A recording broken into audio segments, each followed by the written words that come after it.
নাম কি করে মনে থাকবে? মেয়েরা সিদ্দিকি এই ফেমাস, মেয়েরা হুজুর এই ফেমাস। আমার আকিকা দিয়া নাম তো এটা।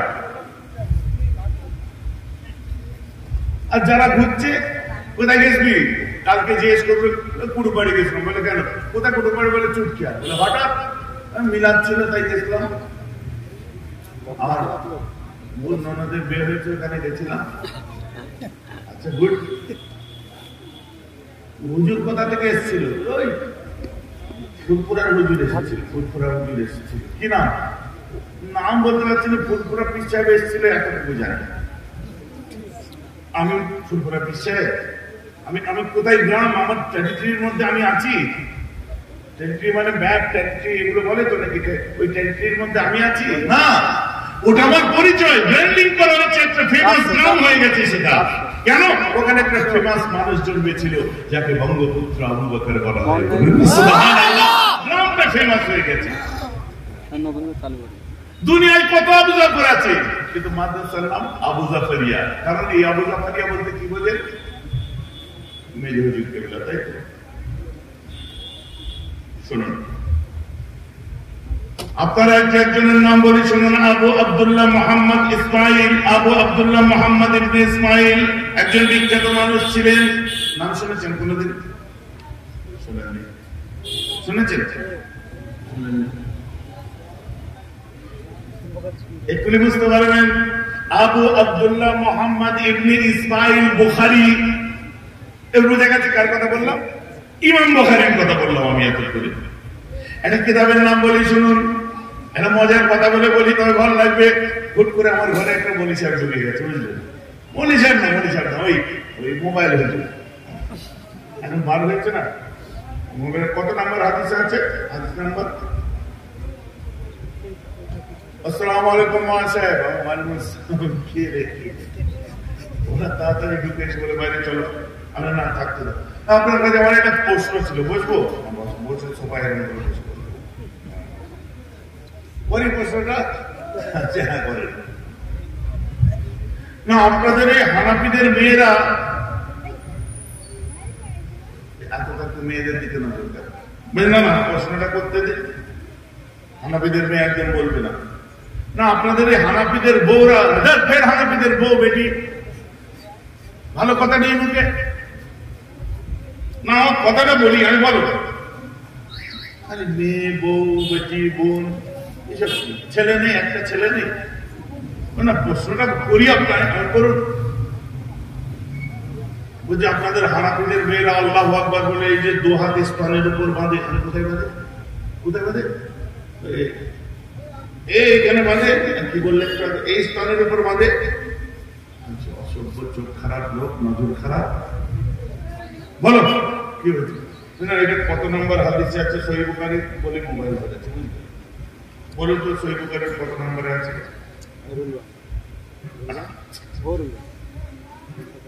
কি হলো? চার্জটা শেষ। হুজুর মরে গেছে। হুজুর মরে গেল। ফোনে যতক্ষণ চার্জ আছে ততক্ষণ তোমার হুজুর বেঁচে আছে। চার্জ শেষ, হুজুর মরে গেছে। আমাদের সিস্টেম করে। আপনাদের কি সিস্টেম? আমার সঙ্গে সম্পর্ক বিরাল আমার মরুদ্দিনের, তার সঙ্গে সম্পর্ক মুফতি আজম আবু জাফর সিদ্দিকী, তার সঙ্গে সম্পর্ক মুজাদ্দিদ জামান দাদা হুজুরের, তার সঙ্গে সম্পর্ক সালসুল ফাতে আলী ওয়াইসি, তার সঙ্গে সম্পর্ক নূর মোহাম্মদ নিজামপুরি, তার সঙ্গে সম্পর্ক সৈয়দ আহমদ বেল্লভী, তার সঙ্গে তারকাবা মুসালসেল সম্পর্ক মাসুম রব্বানী, তার সঙ্গে সম্পর্ক মুজাদ্দিদ আল-ফিসানি দিকে চলেছেন আব্দুল্লাহ ফানাদ, আব্দুল্লাহ ফানাদ দেলভী, শাওয়ালিউল্লাহ মাহমুদ দেলভী, তাদের সঙ্গে সম্পর্ক যে নাসিরউদ্দিন চিরাজ দেলভী, তার সঙ্গে সম্পর্ক হচ্ছে কাজী নিজামউদ্দিন আউলিয়া, তার সঙ্গে সমসাময়িক হচ্ছে কুতুবউদ্দিন বখতিয়ার কাকি। এদের দুজনের সঙ্গে সম্পর্ক হচ্ছে হযরতে খাজা মাইনুদ্দিন চিশতি রহমাতুল্লাহ আলাইহি, তার সঙ্গে সম্পর্ক হযরত ওসমান হারুনের দিক দিয়ে চলে যান ইব্রাহিম আদম বন্নুরি, হযরত বাহাউদ্দিন নকশবন্দি, তার সঙ্গে সম্পর্ক খাজা বাকবিল্লাহ হয়ে চলে যান শুধু হযরত আব্দুর রাজ্জাক, তার সঙ্গে সম্পর্ক আব্দুর রাজ্জাকের সম্পর্ক তার আব্বা বড় পীর আব্দুল কাদের আল জিলানীর সঙ্গে, তার সম্পর্ক তার আব্বা আবু সালেহ মুসা জঙ্গির সঙ্গে, তার সঙ্গে সম্পর্ক ইমাম রাজির সঙ্গে, তার সঙ্গে সম্পর্ক ইমাম জুনায়দের সাথে, তার সঙ্গে সম্পর্ক হচ্ছে হযরত ইমাম জাফর সাদিকের সঙ্গে, তার সঙ্গে সম্পর্ক ইমাম মুসা কাযিমের সঙ্গে, তার সঙ্গে সম্পর্ক হযরত ইমাম বাকের আবিদিনের সঙ্গে তার সঙ্গে সম্পর্ক, ইমাম জাইনুল আবিদিনের সঙ্গে জাইনুল আবিদিনের সম্পর্ক, হযরত ইমাম হুসাইনের সাথে ইমাম হুসাইনের সম্পর্ক, হযরত আলীর সাথে আলীর নিসবত খেলাফতের দিক থেকে, হযরত উসমানের সাথে উসমানের নিসবত, ওমর ফারুকের সাথে ওমর ফারুকের নিসবত, আবু বকরের সাথে আর আবু বকরের নিসবত আমার রাসূলের সাথে আর রাসূলের নিসবত আমার আল্লাহর সাথে।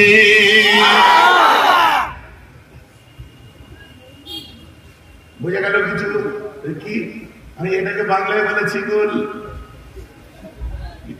উর্দুতে বলে জঞ্জির, ইংলিশে বলে চেন, আর আরবিতে বলে সিলসিলাতুন। বলেন না সুবহানাল্লাহ। এই যে পাগলের মধ্যে বলে পুরপুরা সিলসিলা, তো নবী সিলসিলা কয়েক কানা কোথাকারে এদিকে এসে কোথায় দেখছে আর ওদিকে যে কোথায় যাচ্ছে, জিঞ্জিরের মুখ দেখ, শিকলের মুখ এদিকে কোথায় আর ওদিকে কোথায় দেখ, মশলা হাল গোবর বার করে বুদ্ধি নিয়ে দেখলেই তো হয়। সিলসিলা বুঝে যাচ্ছে তো এবার?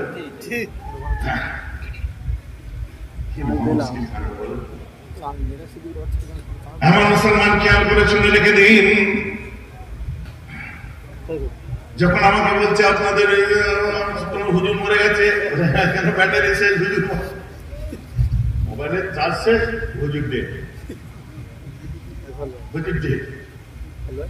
আমি যে একটা কিতাব থেকে বলবো, বলে কি الجامع المسند الصحيح المختصر من امور النبي صلى الله تعالى عليه وسلم من سننه وايامه, এই কিতাবটা থেকে বলি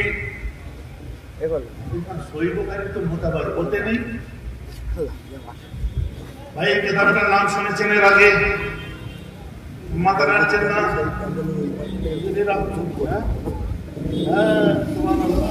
হুজুরা কি বলছে? হুজুরা বলছে এটা বুখারী শরীফের অরিজিনাল না। সকলে জোরে বলেন তো সুবহানাল্লাহ। তাহলে বুখারী বলে কোনো কিতাব নেই, ব্র্যান্ডিং মোলাটের উপরে জেলদের উপরে লেখা আছে আর সহিহুল বুখারী। এক কথায় উজবেকিস্তানের যত বড় বড় শহর আছে সব শহরে কেউ না কেউ হস্তি জন্মেছে। যেমন সামারকান্দ একটা শহর, বুখারা একটা শহর।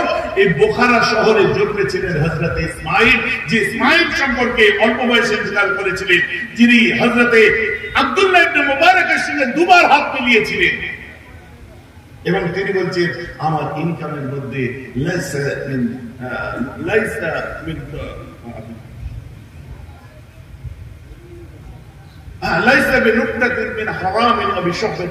আমার ইনকামের মধ্যে চুল পরিমাণ বিন্দু পরিমাণ কোন সন্দেহ নেই।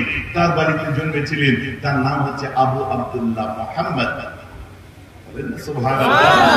জন্মেছিল কোথায়? বুখারায়, তাই বলা হয়েছে বুখারী।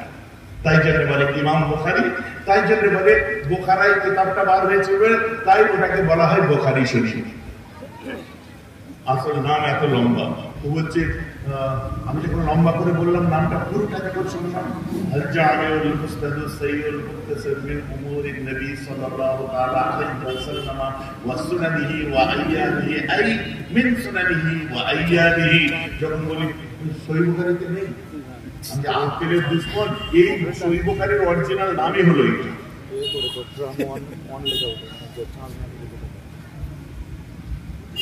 সহিহ বুখারীর অরিজিনাল নামই হলো এটা।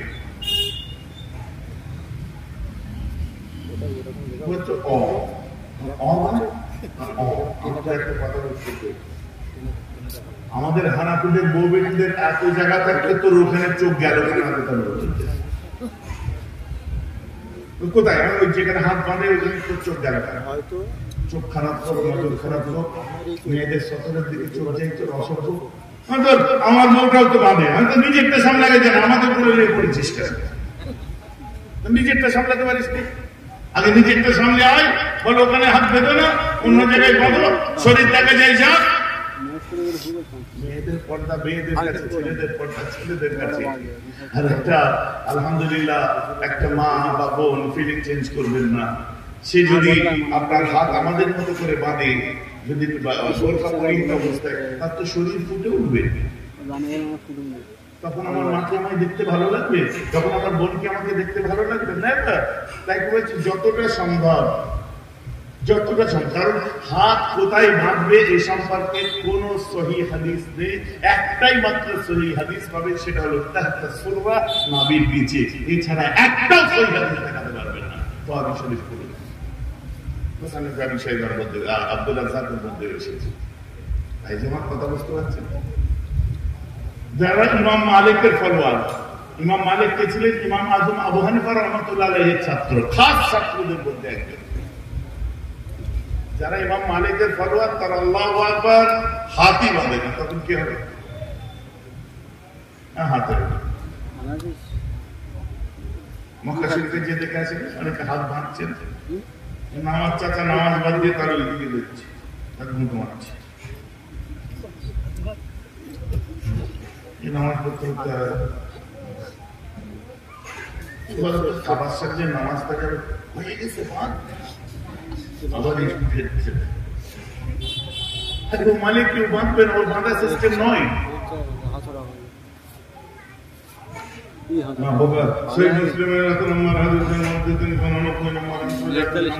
আল্লাহ রাসূল বলছেন তোমরা যখন নামাজে দাঁড়াবে তখন তোমরা তোমাদের দুই হাত বরাবর নিয়ে যাও। তাই তারা কি করে?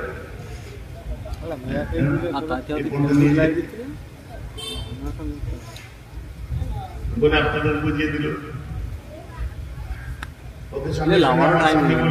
ওই হাদিসের 390 নম্বরে দেখো আল্লাহ রাসূল বলছে তুমি যখন নামাজের তাহলিল হবে ওই সময় তোমার হাতগুলোকে কান বরাবর নিয়ে যাও, আর কিবলার দিকে একটুখানি হাত একটু কিবলার দিকে ফেরাদত করো, ওর মধ্যেই পাবেন। তারপরে 391 নম্বরে আপনি চলে যান, সেখানে কি পাবেন? রাসূল বলছে আঙ্গুলগুলোকে ফারাগত করে দাও, ঠিক আছে?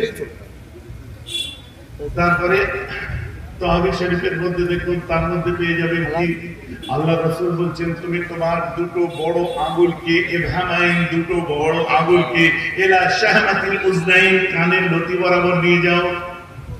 এখন আমাদের ইমাম আজম আবু হানিফা বললেন তুমি যখন নামাজে দাঁড়াবে তখন তোমার দুই বুড়ো আঙ্গুলকে কানের লতি বরাবর নিয়ে যাবে। এখন আল্লাহ রাসূল বলছে যে কান বরাবর নিয়ে যাও, ইমাম আজম আবু হানিফা বলছে কানের লতি বরাবর নিয়ে যাও। কাঠটা মানবো?